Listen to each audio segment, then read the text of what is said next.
Welcome to the Halley Elise Show, featuring your host, empowerment psychic Halley Elise. She is an author, psychic, and media personality, and has been listed as one of the top 100 psychics in America. Empowerment psychic Halley Elise shares the spiritual, metaphysical, holistic, and magical powers of the universe. Follow Halley on her website at HalleyElise.com, and all her shows can be seen via live stream video. Now, here's your host, empowerment psychic Halley Elise. Good evening, everyone. Thanks so much for tuning in again. As always, when I have a guest, I am excited and delighted. And this evening, I have a longtime friend, Dr.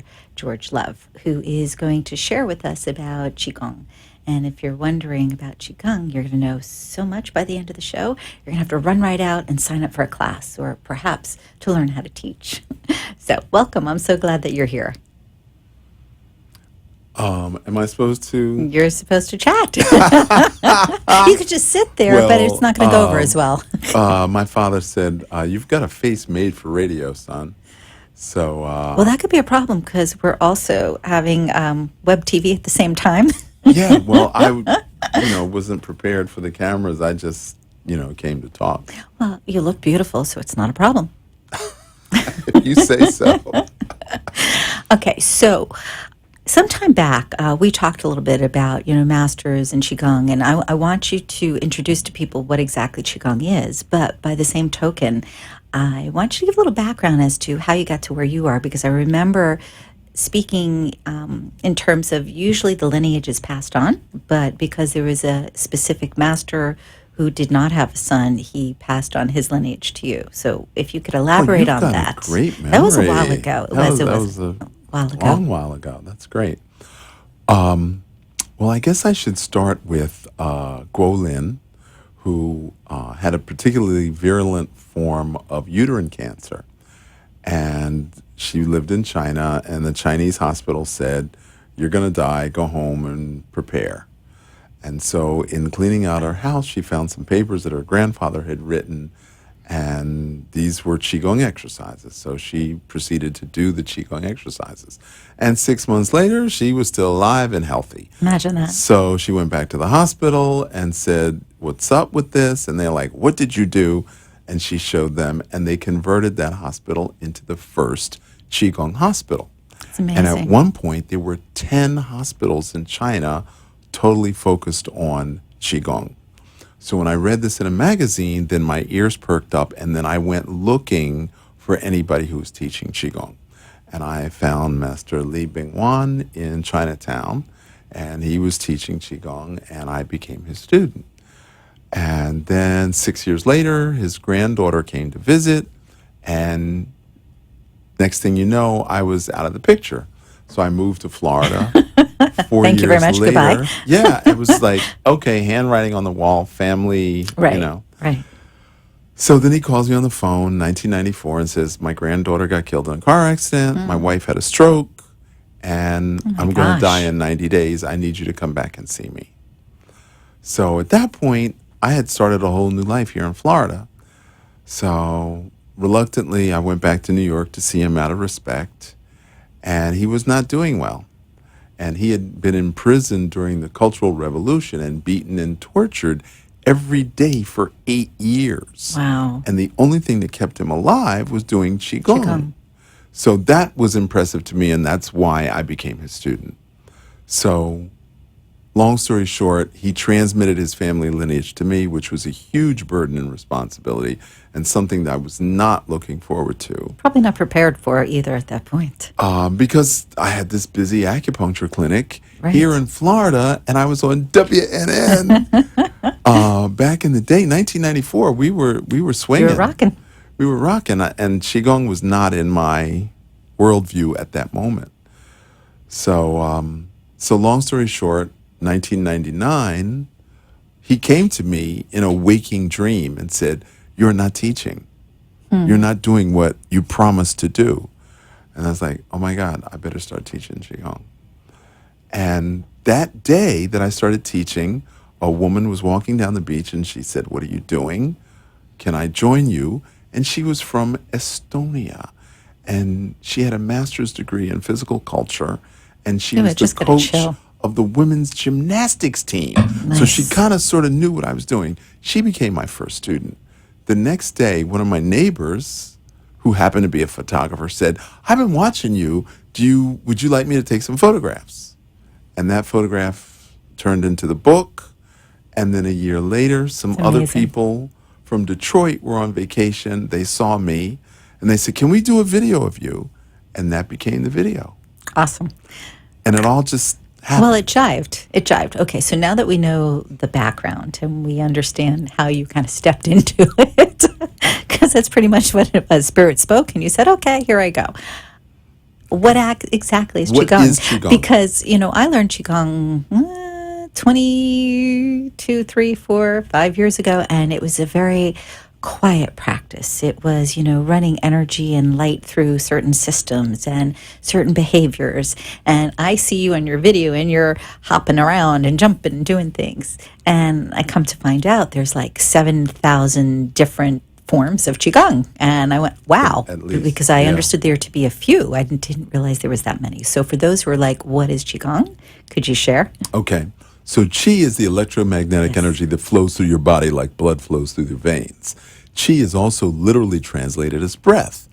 In America, we don't have an understanding how breath circulates. So the concept of breathing energy isn't in our everyday language. True. Gong means mastery of. Qigong also means hard work. So let's say you were an You ice just scared skater. half the audience away. I totally understand why. Hard work? No, not that. So if you were an ice skater, if you were a professional skater, that Right. would be your hard work. Right. If you were a violinist that made their way to Carnegie Hall, Sure. that would be your hard work. So whatever you dedicate your practice to, that's your qigong. You're raising Okay. your acumen. Exactly. Now, the qi runs through meridians. The qi and the blood flow together. The qi moves the blood, and the blood pumps the heart, which is in direct contradiction to our belief that the heart pumps the blood. Now, if you hear a very sad violin, Right. what happens to your blood pressure? It goes Yeah, down. it depresses, yes. Now, did the heart hear the violin, or did the ear hear the violin Right. and translate that sound into the blood, which then lowered the blood pressure? Absolutely. Okay. See, we have, if you will, a similar, I'm not going to say practice because our practices are very different, but I'll say a similar concept when it comes to teaching people, because I'm always talking about the breath and always talking about, being centered and using that to the best of your ability so that you can master what's taking place in your world. I mean, for years and years and years, it's always been about, if you want the mind to work better, you need to breathe better. If you want to be happier, you need to breathe better. And, people come to the office a lot of times and they're very nervous before they sit for a session. I'm like, no, before we do anything, uncross your arms, uncross your legs. Let me show you how to take a breath. Okay, let's do this for a little bit. And it's phenomenal how things shift. It's even It's something easier. so gentle. It's even makes a easier big than difference. that. Okay. So we have the spleen, which controls the lymphatic system. Okay. We have the kidneys, which filter all the fluids, and we have the liver, which filters the blood. So we have 3 filters. But then the lungs filter oxygen into the blood, which Okay. is the purification process. So we have actually 4 filters which protect the heart. Now, I'm not the only one with this information. Every doctor, every nurse, every respiratory therapist, every Anybody hospital who worker does a holistic or totally allopathic medicine understands gets this. Yes. that. Yes. And yet there's no national conversation about protect your filters, clean your filters, protect your heart. There's no conversation about that. And that kind of annoys me. Now, where Qigong comes in is there are specific exercises for the liver, specific for the spleen, specific for the kidneys, and specific for the lungs. And by doing those exercises, you increase blood flow and qi flow to those organs, which means they work better Right. and more efficiently, which then protect the heart. Now, all Qigong is beneficial to your health. All Qigong calms and relaxes the nervous system. All Qigong allows the mind to relax, and all Qigong strengthens the bones and the joints. However, what I teach is medical Qigong, which works specifically through the meridians. Okay, back up for just a second for those Yes. who are, have a quandary about, like, what's meridians? You know, let's say they've never had acupuncture before. That obviously, if we put it in really simple terms, we can say that there are different points within the body that manage your energy. Would that be accurate? There's an even easier way. Okay, what's the They easier are way? carefully defined pathways through Okay. which the electromagnetic energy flows. Actually, that wasn't easier. It was more wordy, more verbose. Might be more accurate. It was wordier. Anyways, okay, so if you had a heart attack, yes, there would be Cancel, somebody cancel, would come clear. by with electric paddles, Yes. and they would electroshock your heart to pumping again. correct. So that is electromagnetic energy. Right. Okay. So we now know that that the heart people, works that way.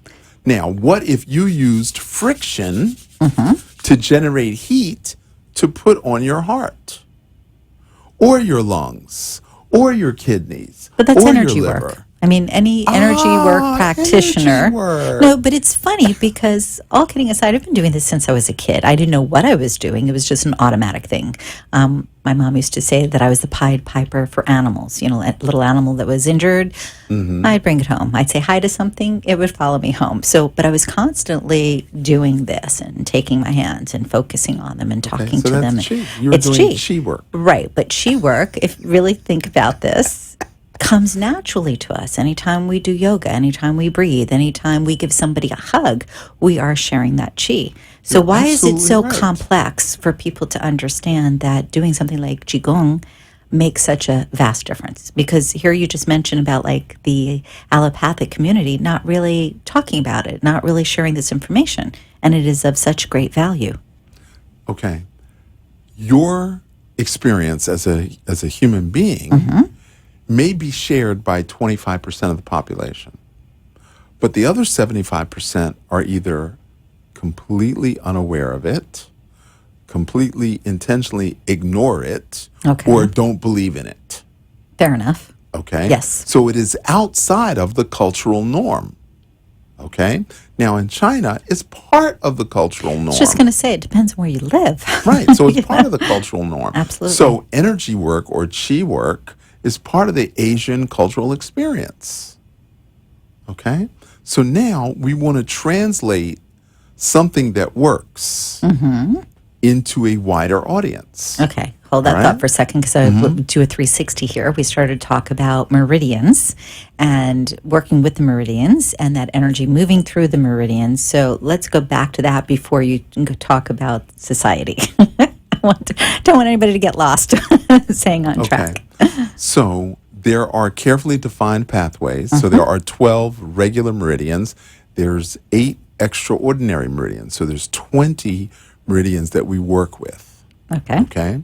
So this electromagnetic energy goes through the meridians. Okay? Now you've got 3 meridians on the inside, 3 on the outside. Okay? So we have arm yang, arm yin. And then we have leg yang and leg yin. And yang and yin are balance. So yang is active, aggressive, outgoing energy. Yin is passive, nurturing, gathering energy. So we want to create a relative balance of yin to yang energy. Okay? Okay. Now, men are normally characterized as being yang. Women are normally characterized as being yin. Okay, one harder and one softer. And I'm going to ask you to hold on for just a second. We have to take a quick break, and we'll be right back with Dr. George Love and all about Qigong. See you in a moment. Thank you. Bob, did you see Halley Elise in the paper? Who? The empowerment psychic, Halley Elise. They did a 2-page write-up. The columnist was enthralled. Halley went right to an issue that she was dealing with. I'm looking at HalleyElise.com right now. What are you thinking? Should we schedule an appointment? Matter of fact, yes. You have issues with Sue and me, my business. Take a look at her background. It's impressive, and she has decades of experience. I want to put it on my iPad. What's her info? Empowerment psychic Halley Elise. HalleyElise.com, 561-755-2166. Spell it. HalleyElise.com. So it's HalleyElise.com and 561-755-2166, right? 561-755-2166. That's it. You're listening to Empowerment Psychic Halley Elise, and she invites you to visit her website for more information about all that she does at HalleyElise.com. Now, back to your host, Empowerment Psychic Halley Elise. Hi, and welcome back. I'm so glad you could join us this evening. If you're just tuning in, I have to tell you that we have a wonderful guest on, Dr. George Love. He is the one to talk to about Qigong. And before break, we were just talking about yin and yang and being able to understand the difference of that. So if you would pick up again, you were saying about male being more firm and what that is, and the softer with the female. So I'm sure you know some men who are soft and quiet, and you know some women who are loud and aggressive. For sure. So when we do Qigong, we create that balance. When we do Qigong, we also create emotional balance. So typically, we have anger, frustration, resentment, shame, blame, and guilt. And when we have those feelings, we unconsciously tighten up the muscles, which restricts blood flow, blood oxygen, and nutrients. When we have fear and anxiety, we also contract the muscles. When we have worry, we contract the muscles. So all the negative emotions contract muscles, restricting blood flow and oxygen. So when we do specific Qigong exercises in the medical Qigong arena, then we specifically open up the energy for the lungs. Beautiful. We specifically open that up. Okay, so we have like targeted exercises to open everything up, but the process itself automatically addresses everything, if I'm understanding correctly. So the meridian connects to the muscle to the blood to the organ. Gotcha. Okay. So it's a very specific way of doing it. It's not just a general way. It's very specific. Well, when I said that, I just meant that, for instance, if you get into a normal pattern, every day you get up and you do Qigong, if your focus is just on one particular exercise for, let's say, the lung or the kidney, the whole body is still going to benefit. It's not as if your body goes, no, I don't want the breath, I don't want the energy, so I'm not going to, take advantage of it. Well, there's 14 exercises in the sequence. And then I teach standing meditation, I teach moving meditation, I teach bouncing meditation. Too. I don't do bouncing, and though. I teach dance meditation. Yes, and since you brought that up, perfect time, Freddie. If you're listening out there in Radio Land, we have a video of Dr. Love, and that doesn't look like it, Freddie. That looks like a commercial. Is it. No, that's it. That's it at the beginning there. Okay. So because the sound is not on. This is why I'm hot, because I do Qigong. This is why you're not, because you do not breathe. I'm strong because I do Qigong. You're weak because you get no sleep. I love it. And so basically I wrote the tune in about an hour, and I took it to my buddy, and he put music to it. And then another patient of mine says, I can't continue to come, and can I barter? I said, yeah, well, I've got this music I want to turn into a video. Right. And boom, she did it. Beautiful. So and that it showed video, that you had a lot of movement there. So as I mentioned before, when I had done Qigong, or I learned Qigong, it was such a peaceful, softer practice. But as we also mentioned, there's so many variations on it. So this particular form of Qigong, what is this called? Okay, this is also medical Qigong. Okay. So let me Looks like too explain. much fun. It is too much fun. It is absolutely too much fun. So the issue is, it is slow. It is so transforming and transfiguratively moving slow that people get bored. Because in America, people's brains are spinning, okay? And they can't slow their thoughts down to enjoy the process. So in an effort to expand the number of people that I can reach with Qigong, I speeded it up and put it to music. And I have reached tens of thousands Oh, I of know. people It's amazing. with this particular video. I got invited to China because of that video. I got invited to Italy because of that Incredible. video. Truly. So last November, I went to Italy to the 5th International Qigong in Rome, and I had a paper prepared with a PowerPoint. Is this the one that you were going to go up on stage and it was going to be very formal and very structured and they surprised you? That's exactly inviting it. people to come up and do And Qigong? they said, the only reason I got these people to come is because they saw your video. I love it. And would you do that? And I'm like, really? I said, I don't have the music. Like, we do. So I said, whoever knows it can come up on stage. I was expecting 10 people. 80 people jumped on the stage with me. Isn't that wonderful? And everybody was doing the Qigong dance. I have now created 5 additional dances. Oh, so are they going to be recorded soon, I hope? That's what we're working on now. Beautiful. We're in the recording studio doing the music. And when the music is finished, then we're going to do the video. Very exciting. You so also have programs, so because this time goes by so quickly, I want to make sure people know that they can reach you, that you're teaching, you're not just having classes, but you're also educating. Okay, so first of all, I'm a doctor of Oriental medicine. Yes. I have a very busy acupuncture clinic. The Qigong is something that I prescribe for my patients as an adjunct to their therapy. For people who can't afford acupuncture, this is called exercise acupuncture. So I can actually write a prescription for Qigong. That's excellent. And now I have people who want to be certified in that process. So we have a 6-month course, a 100-hour course on internal Qigong. And then we have another 6-month course on external Qigong. Beautiful. So that's a 1-year program. In the second year, I teach meridian therapy. So the first half is learning the acupuncture meridians and the main points. And the second half is how to move energy through the body. Wonderful. Now, is this with accreditation so that if somebody does this, they can put it towards becoming a doctor? Or is this just for their own knowledge and their own welfare? Okay, that's an excellent question. You have an existing medical system that we all agree is broken. And we also agree that it cannot be fixed. It has to be completely dismantled. You cannot fix it from the inside. So this is a system that we are creating outside of that system. So it's parallel to what we have as far as our structure or our, we'll say, typical education when it comes to becoming a facilitator or becoming a practitioner. Yes? Yes. Okay. Okay. Awesome. So consider this. 500 years ago, they didn't have doctors. Sure. So how did people heal?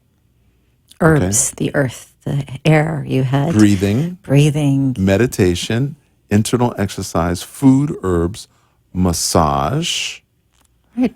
and All wisdom.